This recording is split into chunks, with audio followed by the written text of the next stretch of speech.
नमस्कार, मैं हूं सुप्रतिम बैनर्जी और आप देख रहे हैं वारदात। दिल्ली के मोहन गार्डन में 17 साल की एक स्कूली लड़की पर तेजाब डालने के मामले का पुलिस ने खुलासा कर दिया है। इस सिलसिले में एक सिरफिरे आशिक के साथ साथ कुल 3 लड़कों को गिरफ्तार किया गया है। लेकिन इस वारदात को अंजाम देने के लिए इन लड़कों ने जैसी साजिश रची थी वो पुलिस को भी चौंका रही है। क्या आप यकीन करेंगे कि इन लड़कों ने हमले से पहले खुद को बेगुनाह दिखाने के लिए ऐसी तैयारी की थी जो पुलिस का दिमाग भी घुमा सकती थी। लेकिन सीसीटीवी में कैद उनकी तस्वीरों से उनकी पोल खुल गई, वो पहचान लिए गए।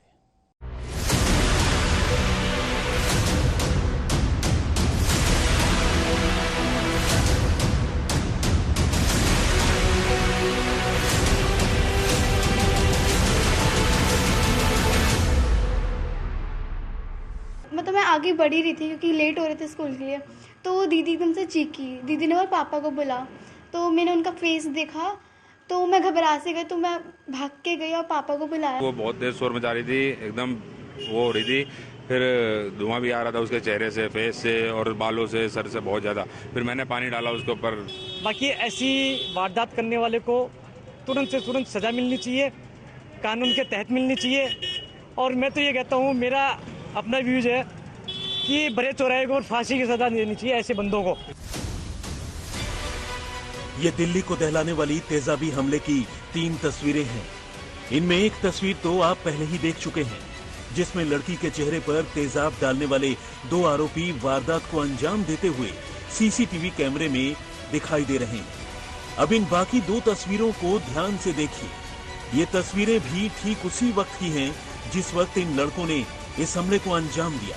तस्वीरें उसी मोहन गार्डन की गलियों में कैद हुई, जहां वो वारदात को अंजाम देने से पहले मौके की तलाश में घूम रहे थे। इन नई तस्वीरों में एक में जहां दोनों गलियों से गुजरते हुए दिखाई दे रहे हैं, वहीं दूसरी में गली के एक छोर पर खड़े होकर लड़की के घर से निकलने का और उसके रोड तक पहुंचने का इंतजार कर रहे हैं। लेकिन अब जबकि इन शैतानों का भांडा फूट चुका है, वो गिरफ्तार किए जा चुके हैं, लड़कों की ये तस्वीरें भी सीसीटीवी से बाहर आने लगी हैं। देखिए कैसे ये लड़के पूरी तैयारी से लड़की को टारगेट करने की कोशिश कर रहे थे। इनमें जहां बाइक चला रहे शैतान ने अपने चेहरे पर मास्क लगा रखा था और हुडी पहनी हुई थी, वहीं पीछे बैठे सिरफिरे ने हेलमेट से अपना चेहरा ढक रखा था। 14 दिसंबर की इन तस्वीरों ने दिल्ली को दहला दिया। तस्वीरों में एक मासूम की जिंदगी जीते जी नर्क बना देने की ऐसी भयानक साजिश छिपी थी, जिसके बारे में सोचकर भी लोग सिहर उठे थे। लेकिन अब इस वारदात के पीछे की साजिश की इनसाइड स्टोरी सामने आ गई है। 17 साल की स्कूली लड़की के चेहरे पर तेजाब डालकर उसे जख्मी करने और हमेशा हमेशा के लिए लाचार कर देने का इरादा रखने वाले दरिंदों के चेहरे से पर्दा हट चुका है। इस वारदात के पीछे भी वही कहानी है जो अमूमन दूसरी तेजाबी वारदातों के पीछे छुपी होती है। लेकिन जो बात इस मामले को दूसरे तमाम मामलों से अलग करती है, वो है इसे अंजाम देने के लिए रची गई साजिश की गहराई। क्या आप यकीन करेंगे कि दिल्ली के मोहन गार्डन में स्कूली लड़की के चेहरे पर तेजाब फेंकने से पहले इन लड़कों ने खुद को बचाने के लिए पहले ही ऐसी कहानी बुन रखी थी कि अगर सीसीटीवी में उनकी ये तस्वीरें कैद नहीं होती तो शायद दिल्ली पुलिस के लिए भी इस मामले को सुलझाना इतना आसान नहीं होता। लेकिन इत्तेफाक से लड़की पर तेजाबी हमला करते इन लड़कों की तस्वीरें सीसीटीवी में कैद हो गई और पीड़ित लड़की के साथ साथ स्कूल जा रही उसकी छोटी बहन ने भी उन्हें पहचान लिया। जब मैं जा रही थी तो मैं 7:30 हो रहे थे उस वक्त। तो मैंने दीदी टाइम पूछा, दी टाइम के था, दीदी मैं 7:32। मैं आगे बढ़ ही रही थी क्योंकि लेट हो रहे थे स्कूल के लिए। तो दीदी एकदम से चीखी, दीदी ने और पापा को बुला। तो मैंने उनका फेस देखा तो मैं घबरा से गई, तो मैं भाग के गई और पापा को बुलाया। तो पापा भी आए भाग के, फिर डॉक्टर के पास गए। बस इतना ही हुआ था। तो कौन थे? बाइक पे 2 लोग गए थे? हाँ, बाइक पे 2 लोग गए थे। पीछे वाले के पास एसिड था और जो बाइक थी ना आगे प्लेट थी ना पीछे प्लेट थी, तो कुछ इतना पता नहीं लगा, बट कैमरे से मैंने पहचान लिया। कौन लोग थे वो? हनी और सचिन। अच्छा, तो ये जानते थे आपको, दीदी को पहले से? हाँ, पहले से जानते थे। उसके बाद कुछ हुआ था, बीच में इशू हुआ था, तो उसके बाद बंद हो गया था। अब बहुत पुरानी बात हो गई है, टाइम हो गया इस बात को। फिर पापा और इनके बीच में थोड़ी थोड़ी बातें चलती थी, सिंपली जैसे चलती है, तो बस उधर तक का था नहीं। तो ये जो दो लड़के थे आपके पापा से भी बात हुई थी इनकी? हाँ। कुछ डाटा वाटा था आपके पापा ने? नहीं, सिंपली बात होती है, ये हेलो हाय बाय बस। तो ये आसपास ही दोनों रहते हैं क्या? नहीं, मुझे इतना पता नहीं। ये भी उसी स्कूल में पढ़ते हैं क्या? नहीं। इस वारदात के पीछे की वजह पर तो बाद में बात करेंगे, पहले साजिश की गहराई समझ लेते हैं। लड़की के चेहरे पर तेजाबी हमला करने के जुर्म में पुलिस ने जिन 3 लड़कों को गिरफ्तार किया है, उनके नाम हैं सचिन, हर्षित और वीरेंद्र। इनमें सचिन ही वो लड़का है जो लड़की से दुश्मनी रखता था और जिसने इस हमले की पूरी साजिश रची, यानी मास्टरमाइंड। लेकिन तेजाबी हमले के बावजूद वो पुलिस की पकड़ में ना आ जाए, इसके लिए सचिन और उसके बाकी दोस्तों ने पूरा दिमाग लगाया था। सबसे पहले तो सचिन और हर्षित ने मिलकर उस रूट की अच्छी तरह रेकी की, जिससे होकर दोनों बहनें स्कूल जाया करती थी। इसके बाद वारदात वाले दिन दोनों पहले से ही मौके की ताक में उस रास्ते पर लड़की का इंतजार करते रहे।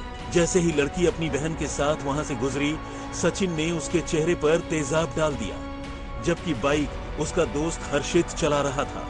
लोगों की नजर में आने से बचने के लिए उन्होंने बाइक की फ्रंट और रियर यानी आगे और पीछे के दोनों नंबर प्लेट हटा दिए थे, ताकि न तो नंबर प्लेट दिखाई दे और न ही उनकी पहचान हो सके। इसके साथ साथ पहचान छुपाने के लिए ही दोनों ने नकाब और हेलमेट से भी अपना चेहरा ढक लिया था। लेकिन जो बात सबसे अहम और चौंकाने वाली है, वो है इस तेजाबी हमले का तीसरा किरदार वीरेंद्र और उसका रोल। असल में सचिन ने सुबह ही ठीक उसी वक्त जब वो लड़की के चेहरे पर तेजाब डाल रहे थे, अपने दोस्त वीरेंद्र को अपनी स्कूटी और अपना मोबाइल फोन देकर किसी दूसरी जगह पर भेज दिया था, ताकि तफ्तीश में सचिन की स्कूटी और मोबाइल फोन की लोकेशन दोनों मौका वारदात से दूर नजर आए और कोई उन पर शक भी न करे। पकड़े जाना तो बहुत दूर की बात है। शुरुआत में हुआ भी कुछ ऐसा।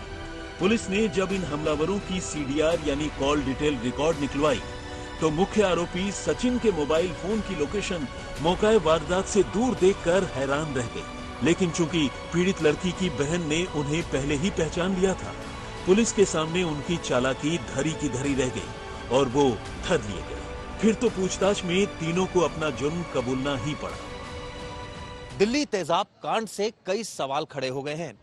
ऐसा नहीं है कि इस तरह की हरकत करने वालों यानी जो लोग तेजाब फेंकते हैं उनके खिलाफ सख्त कानून नहीं है। ऐसे आरोपियों के खिलाफ सख्त कानून है और उन्हें उम्र कैद से लेकर 10 साल तक की सजा हो सकती है। बावजूद इसके ये घटनाएं कम नहीं हो रही है। दरअसल कानून के जानकार मानते हैं कि इसके पीछे सबसे बड़ी वजह है तेजाब का आसानी से मार्केट में उपलब्ध हो जाना। आरोपी इसका फायदा उठाता है, तेजाब खरीदता है और इस तरह की घटना को अंजाम दे देता है। अब बात इस हमले के पीछे की वजह की, तो जैसा कि हमने पहले ही आपको बताया था, इस वारदात के पीछे ऐसे ही एक तरफा आशिक के दिमाग का फितूर था।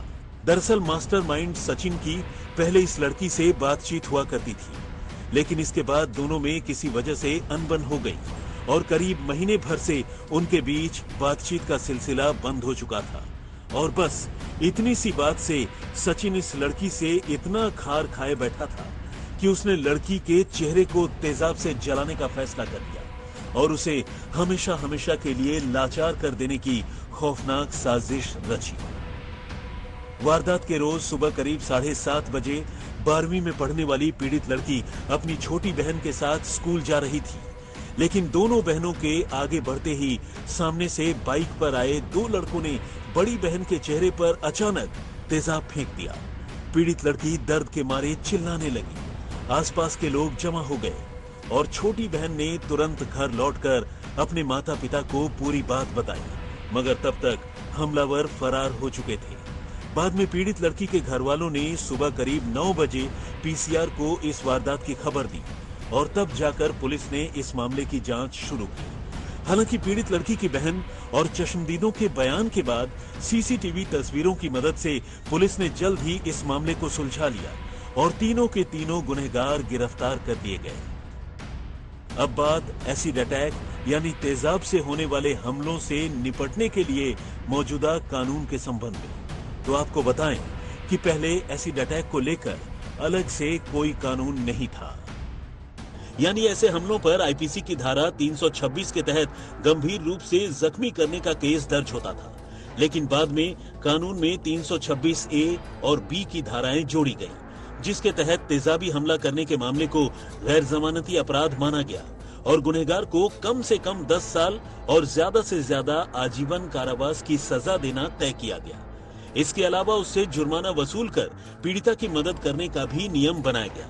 इसी तरह आईपीसी की धारा 326 बी के तहत अगर किसी को तेजाब से हमला करने की कोशिश करने का गुनहगार पाया जाता है तो भी उसके खिलाफ गैर जमानती मुकदमा दर्ज कर उस पर कार्रवाई किए जाने का प्रावधान है। हमले की कोशिश करने पर भी कम से कम 5 साल की सजा और जुर्माने का नियम है।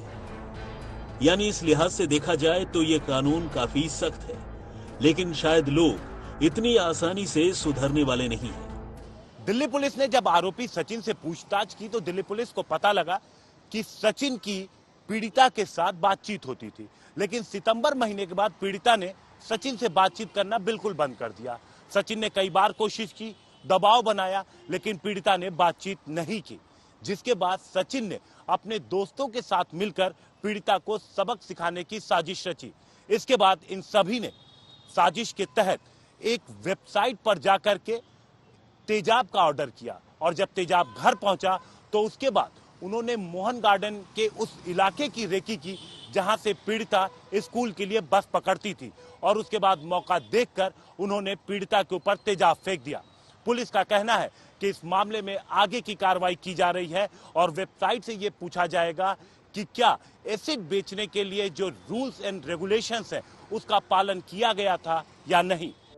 हिमांशु मिश्र, मनीषा झा और चिराग गोठी के साथ सुप्रतीम बनर्जी, दिल्ली, आज तक।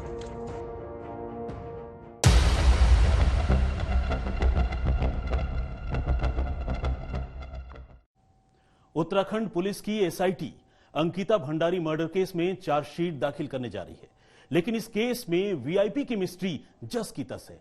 वनंतरा रिसोर्ट में काम करने वाली अंकिता ने अपनी मौत से पहले अपने दोस्त के साथ चैट करते हुए उस पर किसी वीआईपी को एक्स्ट्रा सर्विस देने के लिए दबाव डाले जाने की बात कही थी, लेकिन अब इतने दिनों के बाद भी एसआईटी ये पता नहीं लगा पाई है कि वो वीआईपी कौन था।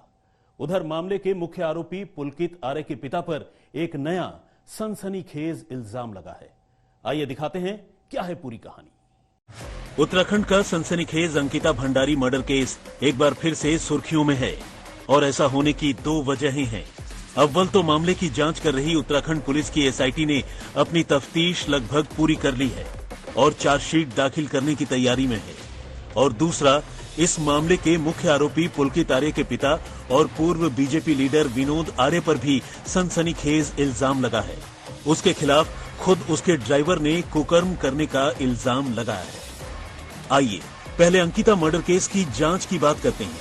मामले की जांच कर रही एसआईटी अब चार्जशीट दाखिल करने जा रही है, क्योंकि इस वाकये को हुए अब 90 दिनों का वक्त पूरा होने वाला है और पुलिस उससे पहले ही चार्जशीट फाइल करना चाहती है ताकि आरोपियों को चार्जशीट में देरी का कोई फायदा न मिले। पुलिस ने पुलकित और उसके साथियों पर आईपीसी की धारा 302, 120 बी और 201 के तहत कत्ल और सबूत मिटाने के जुर्म के साथ साथ मानव तस्करी के इल्जाम में भी केस दर्ज किया है। हालांकि इस मामले में वीआईपी को लेकर रहस्य बरकरार है। असल में कातिलों का शिकार बनी अंकिता ने अपने दोस्त पुष्पदीप से चैट में पुलकित और उसके सहयोगियों पर रिसोर्ट में किसी वीआईपी को सर्विस देने के लिए खुद पर दबाव डाले जाने की बात कही थी।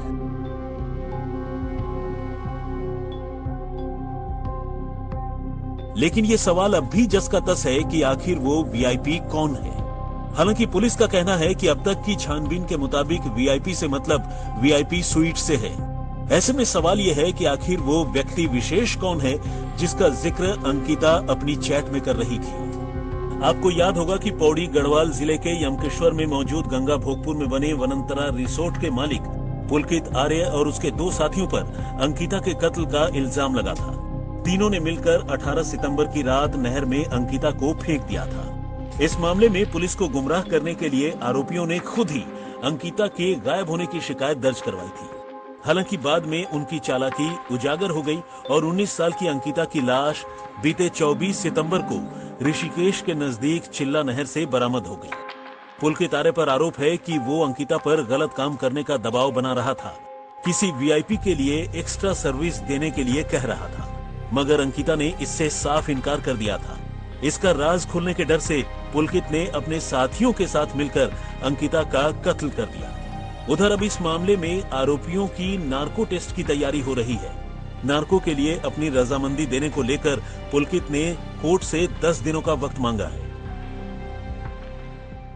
तीनों अभियुक्त पुलकित आर्य, अंकित और सौरभ के खिलाफ एसआईटी जिला न्यायालय कोटद्वार में चार्जशीट दाखिल करेगी। इस चार्जशीट में 302, 201, 120 बी और उसके साथ साथ मानव तस्करी, देह व्यापार में संलिप्तता के तहत जो अतिरिक्त धाराएं हैं उनको भी एसआईटी चार्जशीट में शामिल कर सकती है।